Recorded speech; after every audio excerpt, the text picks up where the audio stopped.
في إطلاق صاروخ فرد صوتي دور فلسطين 2 وبالله التوفيق.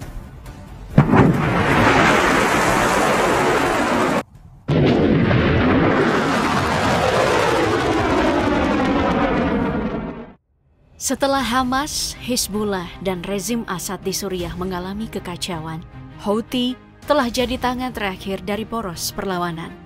Mereka membangun jaringan perlawanannya sendiri, memperdalam kerjasama, dan memupuk hubungan dengan aktor bersenjata non-negara yang menentang Amerika Serikat dan Israel, terutama di wilayah Laut Merah.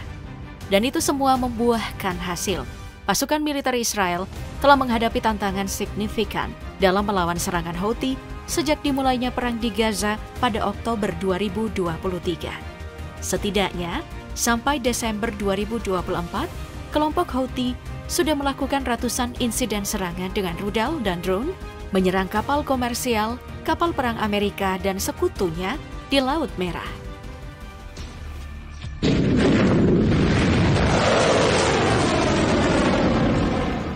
Insiden terbaru terjadi pada hari Sabtu pagi 21 Desember 2024. Rudal balistik yang diluncurkan oleh Houthi menghantam ibu kota Israel, Tel Aviv, melukai sedikitnya 20 orang menurut berbagai sumber.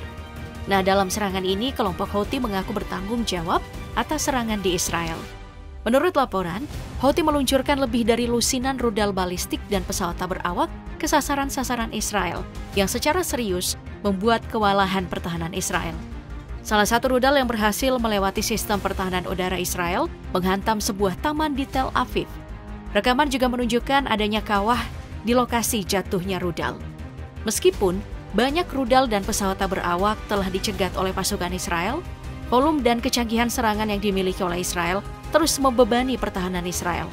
Mekanisme pertahanan Israel, khususnya Iron Dome dan sistem pertahanan udara lainnya, kesulitan untuk mengatasi ancaman yang terus berkembang yang ditimbulkan oleh Houthi. Yang pada akhirnya rudal yang ditembakkan dari Yaman mampu menembus wilayah-wilayah vital Israel. Rudal yang ditembakkan dari Yaman sempat memicu sirine di seluruh Israel sekitar pukul 3 dini hari, yang menyebabkan banyak warga panik dan bergegas mencari tempat perlindungan. Petugas medis menyebut 16 orang mengalami luka ringan, sementara 14 orang mengalami memar saat mencoba mencari tempat perlindungan. Ini adalah kedua kalinya dalam beberapa hari rudal Houthi memicu peringatan di pusat kota pada tengah malam. Sebelumnya pada hari Kamis 19 Desember, sebuah rudal jatuh ke sebuah gedung sekolah kosong di kota Ramat Gan yang menyebabkan kerusakan parah, namun tidak ada korban luka.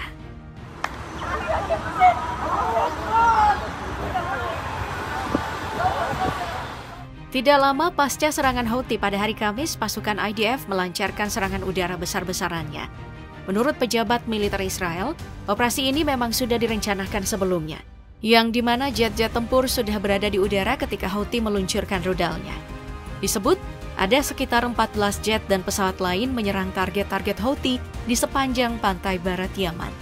Serangan ini menargetkan pembangkit listrik Hezaz dan Dahban dekat ibu kota dan menarget pelabuhan Hodeida serta fasilitas minyak Ras-Isa. Akibatnya, 9 orang tewas dan 3 lainnya cedera dalam serangan udara Israel di pelabuhan dan fasilitas minyak. Setelah serangan, militer Israel mengklaim kalau serangan udara ini adalah balasan atas serangan rudal dan drone Houthi terhadap Israel selama setahun terakhir. Secara total, Israel telah melancarkan serangan udaranya terhadap target-target Houthi sebanyak 3 kali sebagai tanggapan atas serangan kelompok Houthi. Serangan Israel ini juga sebagai balasan setelah serangan rudal dan drone yang sudah menyasar sekitar 100 kapal dagang yang berupaya melintasi Laut Merah, memaksa banyak kapal induk menghindari jalur ini sehingga menghambat pengiriman global. Here's how they're preparing to fight. Atas serangan mematikan yang dilakukan Israel, hal ini memicu serangan susulan pada hari Sabtu. Berbagai jenis rudal pencegat sudah diluncurkan ke sasaran. Upaya pencegatan dilakukan di atas dan di atmosfer. Tapi faktanya, meskipun banyak rudal dan drone yang sudah dicegat, volume dan kecanggihan serangan yang dilakukan Houthi terus membebani pertahanan Israel. Seperti yang kita tahu, Israel mengoperasikan sistem pertahanan udara bertingkat yang meliputi Iron Dome jarak pendek, David Sling jarak menengah, dan sistem Arrow jarak jauh yang dirancang untuk menembak jatuh rudal balistik di luar atmosfer. Tapi semua pencegat gagal menjatuhkan rudal Houthi yang pada akhirnya meledak di taman di Jaffa, sebelah selatan Tel Aviv, yang menyebabkan kerusakan pada rumah-rumah di dekatnya yang melukai beberapa orang. Bukan cuma berhasil menyerang target-target Israel, kelompok Houthi juga mengklaim berhasil menembak jatuh jet tempur F-18 Amerika Serikat dalam serangannya terhadap kapal induk di Laut Merah. Menurut juru bicara militer Yahya Shari, operasi dilancarkan dengan menggunakan 8 rudal jelajah dan 17 drone.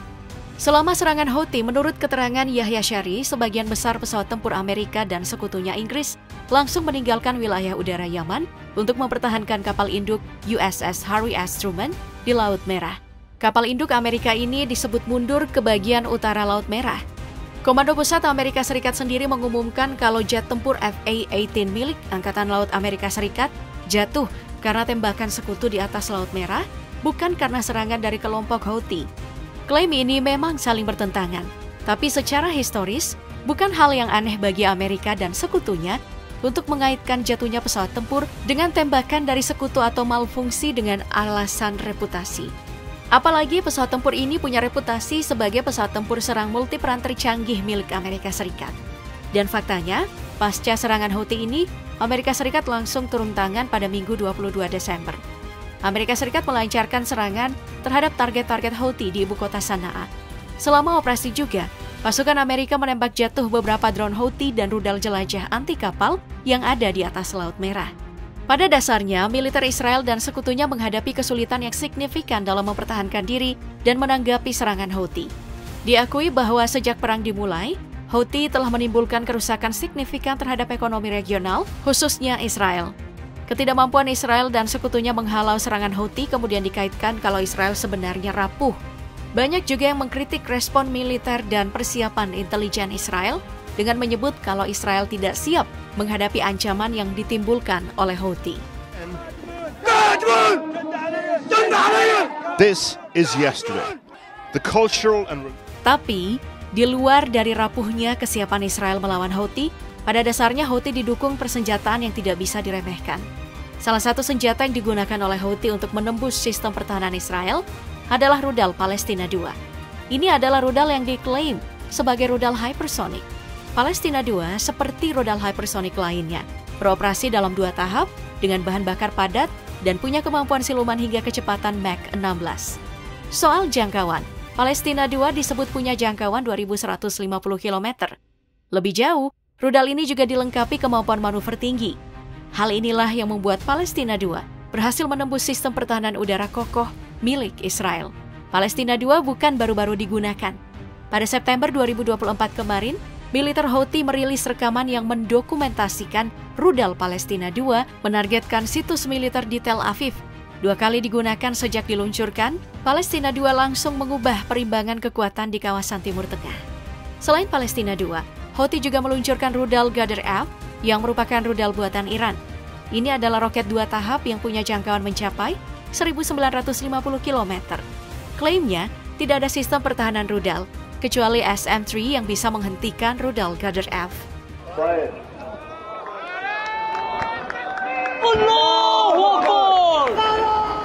Meski Houthi berhasil menembus pertahanan Israel, serangan balasan Israel ke pelabuhan Laut Merah menyebabkan kerusakan besar. Hal ini langsung dikecam oleh juru bicara PBB, Stefan Dujarric. Ia menyebut kalau pelabuhan Hodeidah telah jadi kunci pengiriman makanan ke Yaman dalam perang saudara yang sudah berlangsung selama 1 dekade. Begitu juga pernyataan Sekretaris Jenderal PBB Antonio Guterres yang menyebut serangan kedua pihak beresiko meningkatkan eskalasi di kawasan.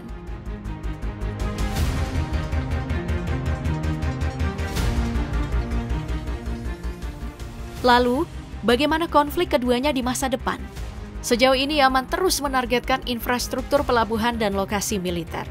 Kelompok Houthi telah bersumpah untuk terus menyerang Israel hingga berakhirnya perang di jalur Gaza yang dimulai pada 7 Oktober 2023. Kelompok Houthi telah meluncurkan lebih dari 200 rudal dan 170 pesawat nirawak ke Israel tahun lalu.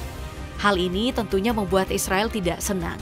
Israel bersumpah tidak akan membiarkan serangan rudal dan pesawat berawak ke Israel terus berlanjut tanpa terkendali.